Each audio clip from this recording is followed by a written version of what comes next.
إن الحمد لله نحمده ونستعينه ونستغفره ونؤمن به ونتوكل عليه ونعوذ بالله من شرور أنفسنا ومن سيئات أعمالنا.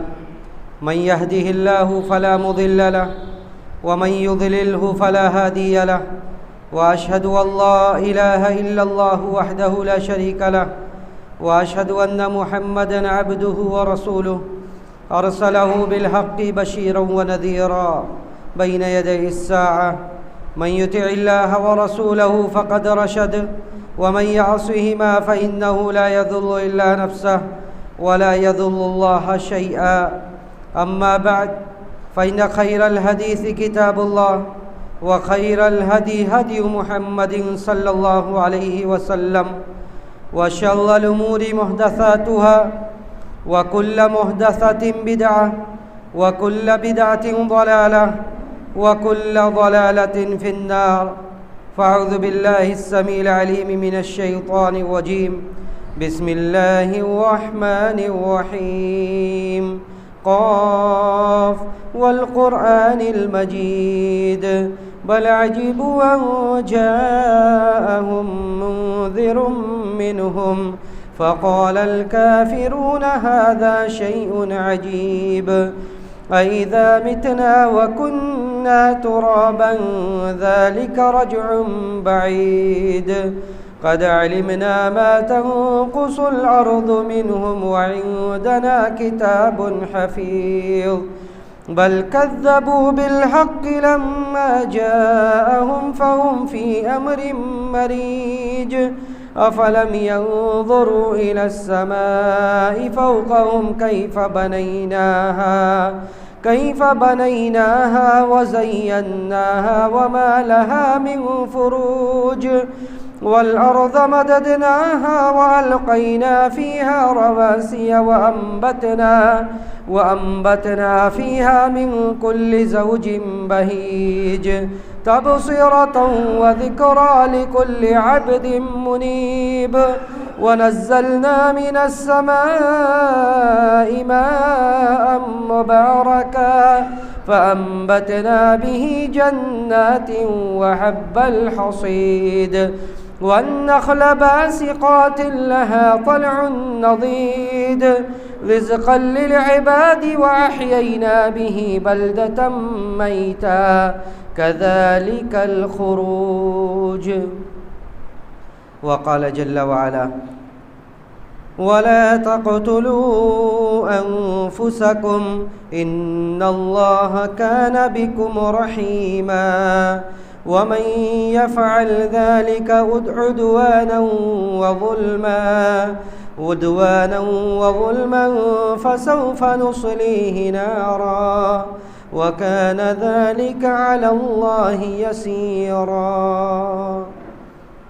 محترم بزرگوں، نوجوان ساتھیوں، پیارے بچوں، اللہ رب العزت والجلال نے اس روئے زمین پر جب انسانوں کو بسایا تو انسانی زندگی میں استقرار نہیں نصیب فرمایا. ایسا نہیں تھا کہ انسانی حالت یا انسانوں کی حالت جس حال پر ہے ہمیشہ اسی حالت پر رہے گی، بلکہ یہ زندگی اتار چڑھاؤ سے بھری ہوا کرتی ہے. یہ زندگی بہت سارے ایسے مراحل لے کر آتی ہے جو انسانوں کے لیے اور انسانی زندگی کے لیے باعث تکلیف ہوا کرتی ہے. آزمائشیں، ابتلاءات، اختبارات، امتحانات، یہ انسانی زندگی کا دوسرا نام ہے. امتحانات اور اختبارات، آزمائشیں، یہ ہر انسان کے زندگی میں آتی ہے، خواہ وہ مسلمان ہو، خواہ وہ کافر ہو، مرد ہو، عورت ہو، نیکوکار ہو، بدکار ہو. ہر انسان کے زندگی میں ابتلاءات اور اختبارات آیا کرتے ہیں. کبھی انسان کی آزمائشیں اس کے اہل خانہ سے متعلق ہوتی ہے کہ اس کی بیوی ایسی ہے جو بد زبان ہے، بد خلق ہے، یہ اس کے لیے ایک بہت بڑی آزمائش ہے. کبھی انسان کی زندگی میں اختبارات اور آزمائشیں اس کی اولاد سے متعلق ہوتی ہے، اولاد نافرمان ہے ماں باپ کی، ماں باپ کے ساتھ حسن سلوک نہیں کرتی، ماں باپ کے حقوق کی رعایت نہیں کرتی، کبھی انسان کے آزمائشیں اور اختبارات اس کی معاشی زندگی سے متعلق ہوا کرتی ہے۔ انسان کا ذریعہ معاش اتنا لیمیٹڈ ہے، مختصر ہے، اس کی تنخواہ اتنی محدود ہے کہ وہ اس میں اپنے ضروریات کو اچھی طرح سے پوری نہیں کر پاتا ہے۔ تو اختبارات اور آزمائشوں کی بہت سی صورتیں ہیں، اور انسانی زندگی میں ہر انسان کے زندگی میں کسی نہ کسی طرح کی آزمائشیں اور اختبارات اگر وہ غور کرے گا تو وہ ضرور پائے گا۔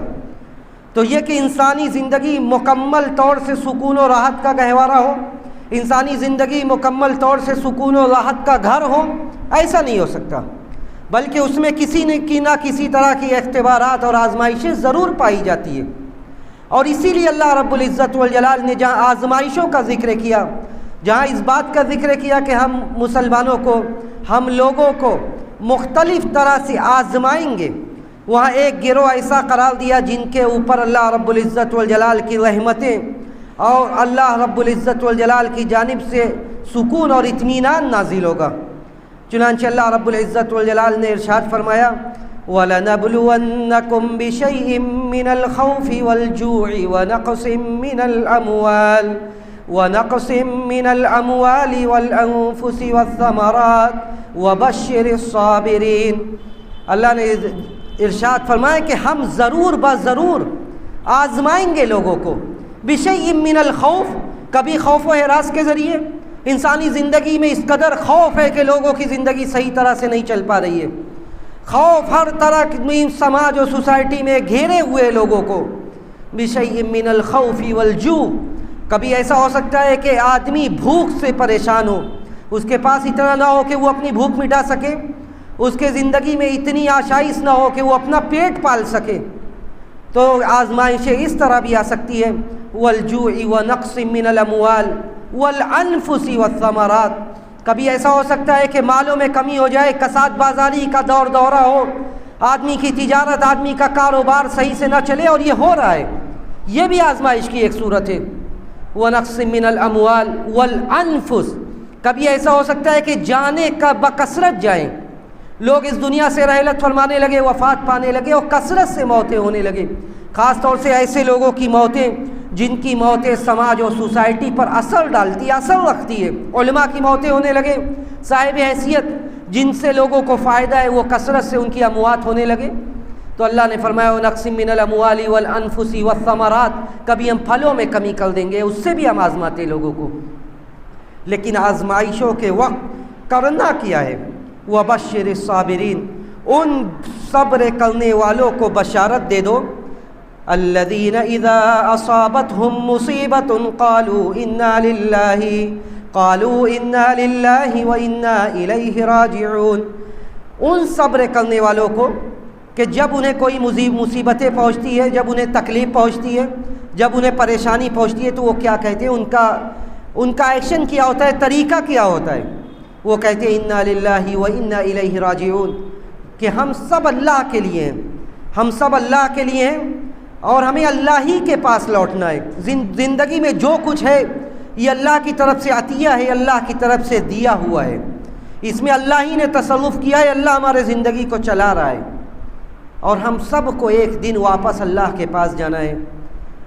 جب ان مصیبتیں پہنچتی ہے تو جو ان کا انداز یہ ہوتا ہے، اللہ نے فرمایا اولئک علیہم صلوات من ربہم ورحمہ واولئک هم المہتدون، یہی وہ لوگ ہیں جن پر اللہ کی طرف سے سکون و اطمینان ہے، رحمتیں ہیں۔ اولئک علیہم صلوات من ربہم ورحمہ واولئک هم المہتدون، اور یہی لوگ ہدایت یافتہ ہیں۔ ان آیات سے کیا پتہ چلا؟ ان آیات سے یہ پتہ چلا کہ آدمی کی زندگی میں اتھل پتھل ہوتا رہتا ہے، پریشانی اور آزمائشیں آتی رہتی ہیں، اور ان آزمائشوں کے وقت ایک مسلمان کا، ایک مومن کا جو اللہ اور اس کے رسول پر ایمان رکھتا ہے، مسلمان ہے، اس کا طریقہ یہ ہونا چاہیے کہ وہ صبر کا پیکر بنا رہے، یہ بات تسلیم کرے کہ یہ قضاء و قدر کا، تقدیر کا ایک حصہ ہے، یہ تقدیر ہمارے ایمان کا ایک حصہ ہے، اور یہ ہمارے زندگی کا جز لا ینفک ہے، ایک ایسا جز ہے جو ہم سے ہٹ نہیں سکتا، ہم سے الگ نہیں ہو سکتا۔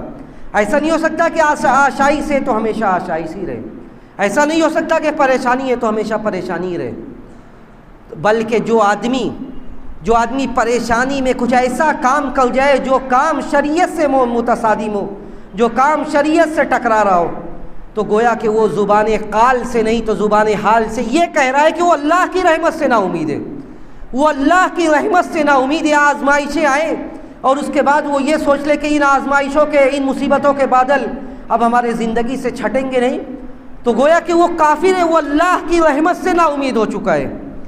إِنَّهُ لَا يَيْأَسُ مِن رَّوْحِ اللَّهِ إِلَّا الْقَوْمُ الْكَافِرُونَ إِنَّهُ لَا يَيْأَسُ مِن رَّوْحِ اللَّهِ إِلَّا الْقَوْمُ الْكَافِرُونَ، اللہ کی رحمت سے جو نا امید ہوتے ہیں وہ کافر ہوتے ہیں، اللہ کی رحمت سے جو نا امید ہوتے ہیں وہ کافر ہوتے ہیں۔ وَمَن يَقْنَطُ مِن رَّحْمَةِ رَبِّهِ إِلَّا الضَّالُّونَ، اللہ کی رحمت سے تو گمراہ لوگ نا امید ہوتے ہیں۔ ایک مسلمان اللہ کے دین پر عمل کرنے والا، شریعت کو ماننے والا، کتاب و سنت پر عمل کرنے والا، وہ اللہ کی رحمت سے نا امید نہیں ہو سکتا، وہ اللہ کی رحمت سے نا امید نہیں ہو سکتا۔ اور اس نا امیدی انسان کو کہاں تک پہنچاتی ہے کہ ایک وقت ایسا آتا ہے کہ آدمی ڈپریس ہو کر ڈپریشن میں چلا جاتا ہے، اور اس کے بعد وہ بسا اوقات جو آج ٹرینڈ چل پڑا ہے، جو آج چلن بن گیا ہے کہ آدمی اپنی زندگی سے تھک گیا ہے، زندگی سے تنگ آ گیا ہے، آزمائشیں اس قدر آئی ہے کہ پریشان ہو گیا ہے، وہ آخر میں جا کر اپنی جان دے دیتا ہے، وہ آخری میں جا کر اپنی جان دے دیتا ہے۔ اور دنیا میں ایسے آدمی کی، ایسے شخص کی، ایسے بندے اور بندی کی بڑی پذیرائی کی جاتی ہے، پرموٹ کیا جاتا ہے کہ بڑا اچھا کام کیا ہے، اس نے اپنے آپ کو اس ظلم کے خلاف اپنی جان دے دیا۔ ایک مسلمان اللہ کے دین پر عمل کرنے والا، إِنَّهُ لَا يَيْأَسُ مِن رَّوْحِ اللَّهِ إِلَّا الْقَوْمُ الْكَافِرُونَ، آزمائشوں سے تنگ آ کر انسان اپنی جان دے دے، یہ اس کا دین اور اس کی شریعت اس کی اجازت نہیں دیتا۔ یہ جان یہ اللہ کی عطیہ ہے، یہ اللہ کی دی ہوئی ہے، جب اللہ چاہے گا تب اسے لے گا، جس طرح چاہے گا اس طرح اسے دنیا سے اٹھائے گا۔ انسان جو آدمی خود اپنی جان لیتا ہے، شریعت میں یہ عمل بہت مذموم ہے۔ جو آیت میں نے پڑھی اس میں اللہ رب العزت والجلال نے یہ حکم دیا، بلکہ اس بات سے منع کیا، نہیں کا صیغہ استعمال کیا گیا اور فرمایا گیا وَلَا تَقْتُلُوا أَنفُسَكُمْ إِنَّ اللَّهَ كَانَ بِكُمْ رَحِيمًا، اے لوگو وَلَا تَقْتُلُوا أَنفُسَكُمْ، اپنے آپ کو قتل مت کرو، اپنے آپ کو قتل مت کرو، إِنَّ اللَّهَ كَانَ بِكُمْ رَحِيمًا، اللہ تعالیٰ تو تمہارے اوپر بہت مہربان ہے۔ یہ مصیبتوں کے بادل یہ عنقریب چھٹ جاتے ہیں، یہ آزمائشیں عنقریب ختم ہو کر ایک نئی زندگی شروع ہوتی۔ ان اللہ کان بکم رحیما، تمہاری ماں سے زیادہ 70 گنا زیادہ وہ تمہارے اوپر مہربان ہے، بلکہ اس سے بھی زیادہ اللہ سبحانہ و تعالیٰ اپنے بندوں پر مہربان ہے۔ وَمَن يَفْعَلْ ذَلِكَ عُدْوَانًا وَظُلْمًا فَسَوْفَ نُصْلِيهِ نَارًا، اللہ نے دھمکی دی اور یہ کہا کہ جو آدمی ایسا کرے گا، مصیبتوں سے گھبرا کر جان دے دے گا، وَمَن يَفْعَلْ ذَلِكَ عُدْوَانًا وَظُلْمًا فَسَوْفَ نُصْلِيهِ نَارًا، تو ہم اسے جہنم میں ڈالیں گے۔ وَكَانَ ذَلِكَ عَلَى اللَّهِ يَسِيرًا، یہ اللہ پر بہت آسان ہے، یہ اللہ پر بہت آسان ہے کہ وہ اپنی زندگی کو وقت سے پہلے زبردستی ختم کرے۔ تو اللہ پر بہت آسان ہے کہ وہ اللہ کی رحمت سے نا امید ہو گیا، اس نے گمراہوں والا راستہ اختیار کیا، اس نے کافروں والا راستہ اختیار کیا، تو ہمارے لیے اس کو یہ جہنم میں ڈالنا یہ کوئی بہت بڑی بات نہیں ہے، ہمارے لیے اسے جہنم میں ڈالنا یہ کوئی بڑی بات نہیں ہے، بلکہ اس نے جب کافروں کا راستہ اختیار کیا ہے تو کافروں کے ساتھ اس کا حشر ہوگا۔ تو یہ کوئی پرموٹ کرنے کی، یہ کوئی پذیرائی کی چیز نہیں ہے، یہ کوئی پذیرائی کی چیز نہیں ہے کہ زندگی سے تنگ آ کر انسان اپنی جان دے دے اور اس کے عمل کو سراہا جائے، اس کے عمل کو سراہا جائے، اس کو سماج اور معاشرے میں پذیرائی حاصل ہو، اس کے لیے ہم اپنے دل میں نرم گوشہ رکھیں کہ اس نے بڑا اچھا کام کیا ہے۔ وَمَن يَفْعَلْ ذَلِكَ عُدْوَانًا وَظُلْمًا فَسَوْفَ نُصْلِيهِ نَارًا، اللہ نے واضح طور سے کہا جو ایسا کرے گا اسے ہم جہنم میں داخل کریں گے۔ حضرت جندب رضی اللہ تعالیٰ عنہ، صحیح بخاری کی روایت ہے، کہتے ہیں کہ اللہ کے رسول صلی اللہ علیہ وسلم نے سنایا ایک خبر کہ پہلے کی امتوں میں ایک آدمی تھا، اسے کوئی بیماری پہنچی، جسم میں کوئی تکلیف ہوئی، اس کی تاب نہ لا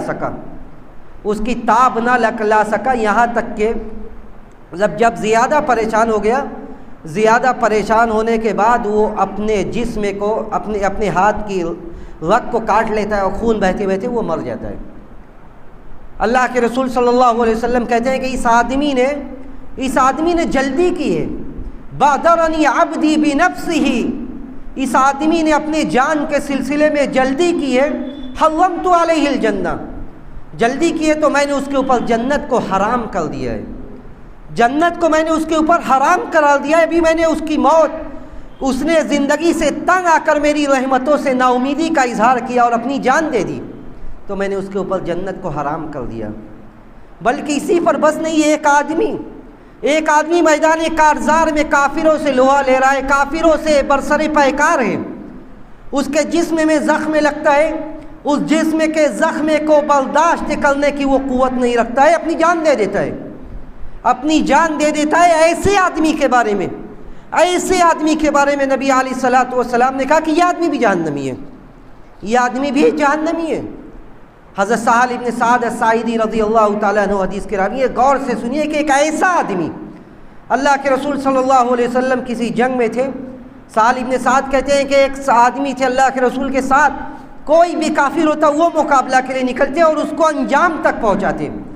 شام ہوتی، اللہ کے رسول اپنے خیمے میں لوٹتے ہیں، لوگ بتاتے ہیں کہ فلاں آدمی تو ایسے لڑ رہا ہے، اس نے ایسے لڑا اور ایسے دشمنوں کو تاہو بالا کر دیا، دشمنوں کو قتل کر دیا۔ اللہ کے رسول صلی اللہ علیہ وسلم سارے لوگوں کی بات سنتے ہیں، اس کے بعد کہتے ہیں اما انہ من اہل النار، اما انہ من اہل النار، لیکن وہ آدمی جہنمی ہے۔ صحابہ اکرام پریشان ہو جاتے ہیں کہ ایک آدمی کافروں سے لوہا لے رہا ہے، کافروں کو مار رہا ہے، پیارے رسول کی زبان مبارک سے اس کے بارے میں جنتی ہونے کی بشارت نکلنے کے بجائے یہ کہا جا رہا ہے کہ اما انہ من اہل النار، یہ آدمی جہنمی ہے۔ ایک صحابی کو تجسس ہوتا ہے، جستجو ہوتی ہے کہ دیکھیں یہ ایسا کون سا کام کر رہا ہے کہ اس کے بارے میں پیارے رسول نے یہ کہا کہ یہ جہنمی ہے۔ کہتے ہیں اللہ کے رسول صلی اللہ علیہ وسلم کے صحابی میں سے حضرت سہل بن سعد کہتے ہیں کہ ایک آدمی ان کا تعاقب کرتے ہیں، پیچھے پیچھے چلتے ہیں، جہاں جاتے ہیں وہاں وہ بھی جاتے ہیں، جہاں بیٹھتے ہیں وہاں وہ بھی بیٹھتے ہیں، یہاں تک کہ دیکھتے ہیں کہ اگلے دن دشمن سے زبردست قتال کرتے ہیں،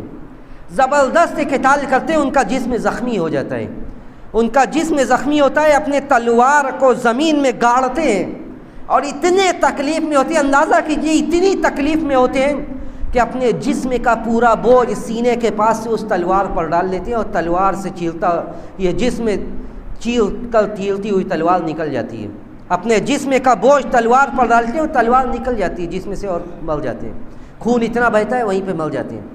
اللہ کے رسول صلی اللہ علیہ وسلم کے پاس وہ صحابی آتے ہیں جو تعاقب کرتے ہیں، وہ آ کر کہتے ہیں کہ انی اشہد ان لا الہ الا اللہ وان محمد رسول اللہ، اے اللہ کے رسول میں گواہی دیتا ہوں کہ آپ اللہ کے رسول ہیں۔ آپ نے کہا تھا کہ وہ آدمی جہنمی ہے اور اس کی موت اس طرح واقع ہوئی کہ اس نے اپنے آپ کو تلوار کے حوالے کر دیا اور اس کی جان نکل گئی۔ اللہ کے رسول صلی اللہ علیہ وسلم نے، صحیح مسلم کی روایت ہے، اسی واقعے کے بعد یہ حدیث آپ نے فرمائی کہ ان الرجل لیعمل بعمل اہل الجنۃ فیما یبدو للناس وانہ من اہل النار، ایک آدمی دنیا کے لیے ایسا کام کرتا ہے، دنیا والوں کی نظر میں وہ کون ہوتا ہے؟ من اہل الجنہ، وہ جنتی ہوتا ہے، فیما یبدو للناس، جو لوگوں کے لیے ظاہر ہوتا ہے، حالانکہ وہ حقیقت میں جہنمی ہوتا ہے۔ وَإِنَّ الرَّجُلَ لَيَعْمَلُ بِعَمَلِ أَهْلِ النَّارِ فِيمَا يَبْدُو لِلنَّاسِ، ایک دوسرا آدمی ایسا ہوتا ہے جو دنیا والوں کی نظروں میں جہنمی ہے، وَإِنَّهُ مِنْ أَهْلِ الْجَنَّةِ، لیکن وہ حقیقت میں جنتی ہے، وہ حقیقت میں جنتی ہے۔ تو وہ دنیا والوں کے لیے ایسا لگ رہا تھا کہ آدمی جنتی ہے، لیکن اس نے آخری میں ایسا کام کیا جس کی وجہ سے وہ جہنم میں چلا گیا۔ تو اللہ کے رسول نے اس آدمی کو نہیں بخشا کہ وہ تلوار کی تاب لا کر، وہ دشمنوں کے نیزوں سے پریشان ہو کر، جسم کے اس زخم سے چور ہو کر اپنی جان تلوار کے حوالے کر دی، اپنی جان لے لی۔ اللہ کے رسول نے کہا انہ من اہل النار، یہ جہنمی ہے۔ تو جو دنیاوی مصائب و آلام سے، اس ازدواجی زندگی سے تنگ آ کر اپنی جان لے لے، کیا اس کی پذیرائی سماج و معاشرے میں ایک مسلمان کر سکتا ہے؟ ہرگز نہیں۔ یہ مصائب و آلام یہ اللہ کی طرف سے قضاء و قدر تقدیر کا حصہ ہے۔ بلکہ اللہ کے رسول صلی اللہ علیہ وسلم، تیسری حدیث سنیے، اللہ کے رسول صلی اللہ علیہ وسلم نے کہا کہ ایک آدمی پہاڑ پر چڑھتا ہے، من تردى من جبل فقتل نفسه، ایک آدمی پہاڑ پر چڑھتا ہے، پہاڑ پر چڑھ کر کود جاتا ہے۔ ایسے آدمی کا انجام کیا ہوگا؟ ایسے آدمی کا انجام یہ ہوگا کہ یہ جہنم میں جائے گا، خالدا مخلدا فیہا، ہمیشہ جہنم میں رہنے والا ہے۔ اور جہاں پہاڑوں سے جس طرح اس نے کودا ہے، پہاڑوں سے کود کر اس نے جان دی ہو، جہنم میں کودتا رہے گا، برابر گرتا رہے گا، کودتا رہے گا۔ دنیا میں تو بڑا آسان تھا، اس نے اپنی جان دے دیا اور سکون پا گیا اب دنیا والوں کی نظروں میں، لیکن آخرت میں وہ کودے گا، تکلیف ہوگی لیکن موت نہیں آئے گی۔ آخرت میں وہ کودے گا، گرے گا، زخمی ہوگا لیکن اسے موت نہیں آئے گی۔ دوسرے آدمی کے بارے میں نبی علیہ الصلوۃ والسلام نے کہا کہ ایک آدمی زہر پی کر اپنی جان دے دیتا ہے، وہ جہنم میں جائے گا، زہر لے کر جائے گا، زہر پیتا رہے گا، تکلیف ہوتی رہے گی جسم کو لیکن اسے موت نہیں آئے گی۔ ایک آدمی لوہے کا دھاری دار ہتھیار لیتا ہے، اپنی گردن کاٹ لیتا ہے، وہ دنیا میں تو مر جائے گا لیکن جب جہنم میں جائے گا تو اسی تلوار سے، اسی ہتھیار سے وہ اپنی گردن کاٹتا رہے گا، زخمی ہوتا رہے گا، چیختا رہے گا، چلاتا رہے گا لیکن اسے موت نہیں آئے گی۔ ایک آدمی بندوق سے نشانہ لگا کر سوسائڈ کر لیتا ہے، خودکشی کر لیتا ہے، یہ سوچتا ہے کہ یہ خودکشی یہ مسئلے کا حل ہے۔ بھائیوں اور بزرگوں، یہ خودکشی یہ مسئلے کا حل نہیں ہے، بلکہ یہ تو اپنی دنیا اور آخرت کو تباہ کرنا ہے، یہ اپنی دنیا اور آخرت کو تباہ کرنا ہے، برباد کرنا ہے۔ اور نوجوانوں، ایسے لوگوں سے آپ قطعی دھوکے میں نہ ہیں۔ جب اللہ نے زندگی دی ہے، اس زندگی کا بندوبست، اس زندگی کا انتظام کرنے والا یہ اللہ سبحانہ و تعالیٰ کی ذات ہے۔ تو اللہ کے نبی علیہ الصلوۃ والسلام نے کہا کہ پہاڑوں سے کود کر جان دو، بندوق سے سوسائڈ کرو، زہر پی کر کرو۔ من قتل نفسه بشیء عذب به فی النار، جو آدمی جس چیز سے دنیا میں مارے گا اپنے آپ کو، دنیا میں جس چیز سے وہ سوسائڈ کرے گا، خودکشی کرے گا، قیامت میں اسی سے اس کو عذاب ہوگا، قیامت میں اسی سے اس کو عذاب ہوگا۔ کود کر جان دیے کودتے رہو، زہر پی کر جان دیے زہر پیتے رہو، جس میں چھلنی ہوتا ہوگا، زخمی ہوگا، زخم آلود ہوگا لیکن جان نہیں جائے گی۔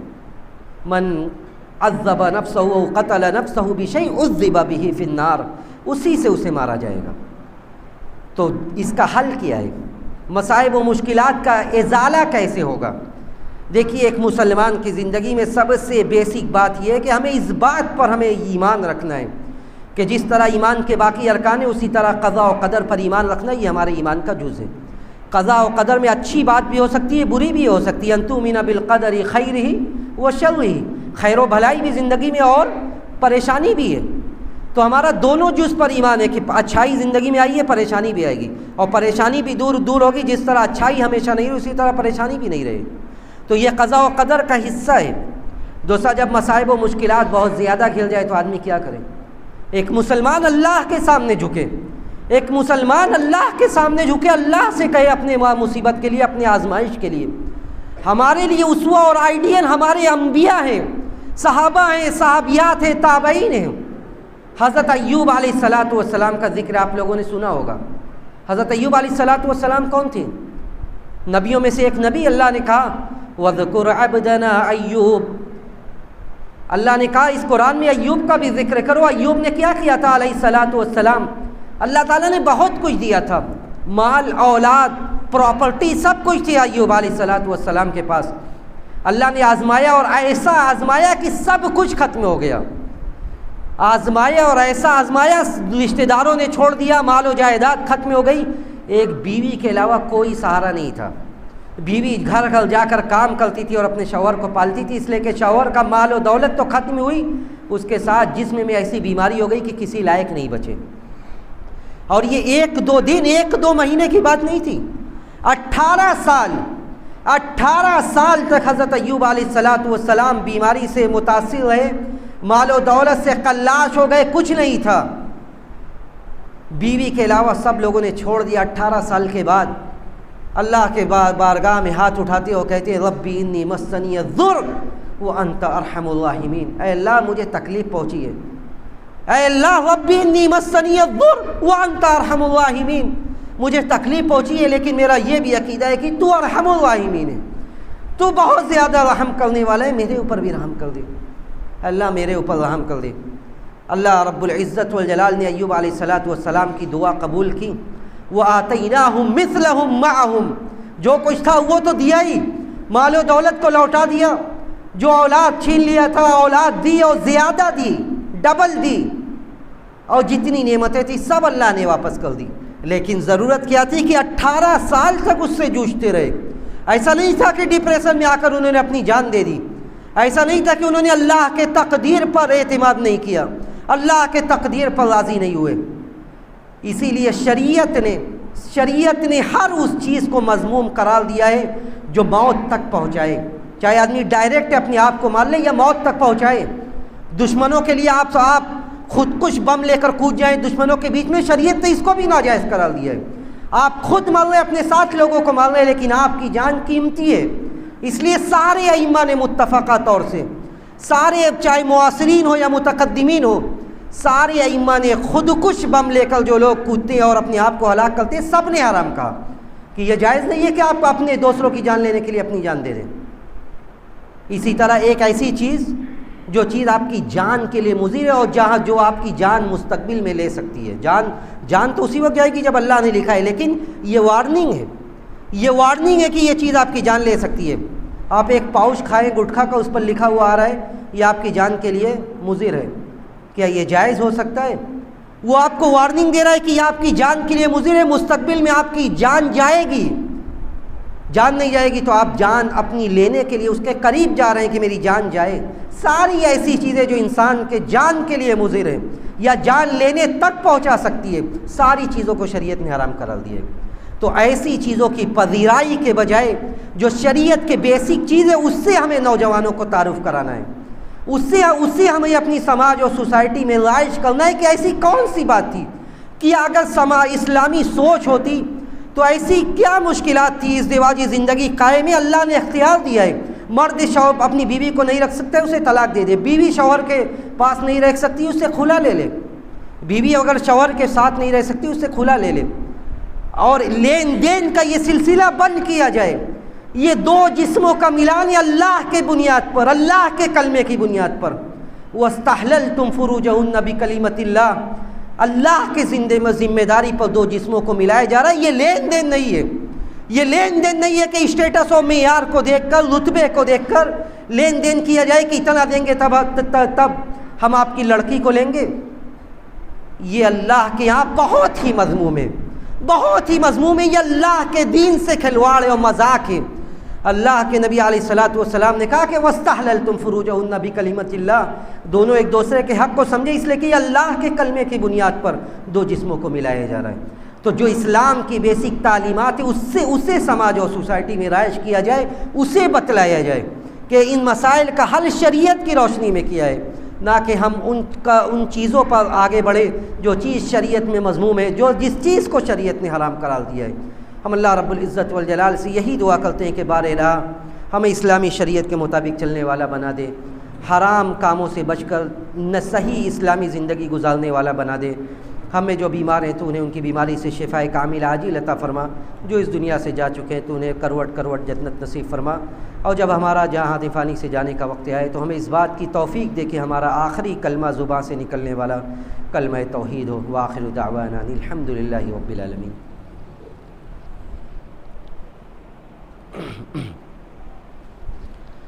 الحمد للہ علی احسانی والشکر له علی توفیقہ وامتنانی، واشہد ان لا الہ الا اللہ تعظیما لشأنی، واشہد ان محمدا عبد اللہ ورسولہ والداعی الی رضوانی۔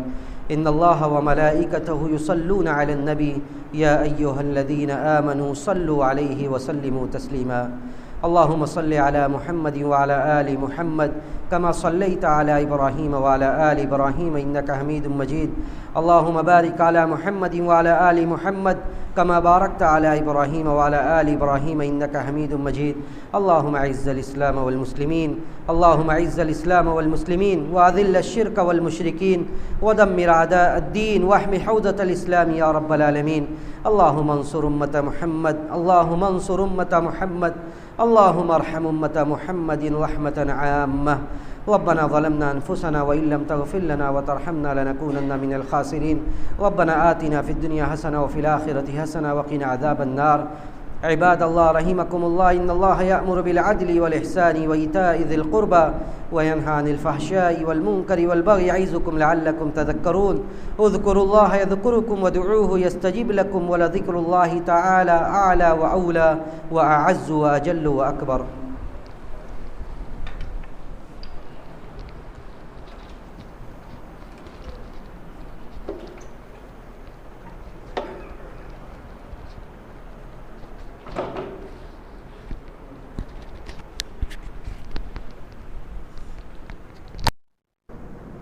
الله أكبر الله أكبر أشهد أن لا إله إلا الله أشهد أن محمدا رسول الله حي على الصلاة حي على الفلاح قد قامت الصلاة قد قامت الصلاة الله أكبر الله أكبر لا إله إلا الله.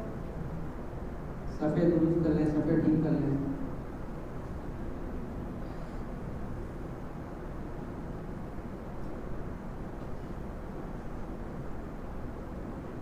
اللہ اکبر.